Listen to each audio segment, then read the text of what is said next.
প্রশ্ন হলো যে আসলে নামাজ একটা বিষয় আর মুনাজাত আরেকটা বিষয়। মুনাজাত কি সবসময় আরবিতেই বলতে হবে অথবা বাংলায় বললেই হবে কিনা, আর নামাজের ক্ষেত্রে যদি অলসতা আসে সেক্ষেত্রে কী করা দরকার? আসলে দেখুন, আমাদের দিনটা হলো ইন্না দীনা ইউসরুন, প্রিয় নবী ইসলামের হাদিস। আল্লাহ তাআলা বলছেন ইউরিদুল্লাহু বিকুমুল ইউসরা ওয়া লা ইউরিদু বিকুমুল উসরা। যেটি সহজ সেটি আমাদের দিন, সেটা আল্লাহ চান।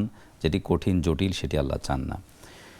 তো আসলে নামাজের যে বিষয়গুলো আছে এগুলো খুবই সিম্পল, খুবই সহজ। কিছু বিষয় আছে এসেনশিয়াল করতে হয়, যেমন দাঁড়াইতে হয়, কোরআন কারীমের তেলাওয়াত করতে হয়, রুকু সাজদা, এগুলো এসেনশিয়াল। সেগুলো যদি কোনো একটা বাদ যায়, যেগুলোকে আমরা রোকন বলি, আরকান বলি, হ্যাঁ, সেগুলো বাদ গেলে এক্ষেত্রে নামাজ হবে না। আর কিছু বিষয় আছে ওয়াজিব, সেগুলো বাদ গেলে এটা জরিমানা স্বরূপ সাহু সাজদা আছে, মানে বিকল্প স্বরূপ। আর কিছু বিষয় আছে সুন্নাত। তো সুন্নাতগুলো যদি ইচ্ছাকৃতভাবে কেউ ছেড়ে দেয় সমস্যা নাই, ঠিক হবে না, এটা অনুচিত হবে।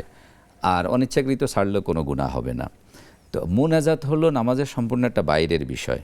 তো মুনাজাতের সাথে নামাজের কোনো ফরজও নয়, সুন্নত নয়, ওয়াজিবও সম্পৃক্ততা নয়। নাই। আর মুনাজাত আরবিতে করুক বাংলাতে করুক কোনো সমস্যা নাই। আল্লাহ তাআলা সব ভাষাই বুঝেন, আল্লাহ তাআলা কবুল করবেন ইনশাআল্লাহ।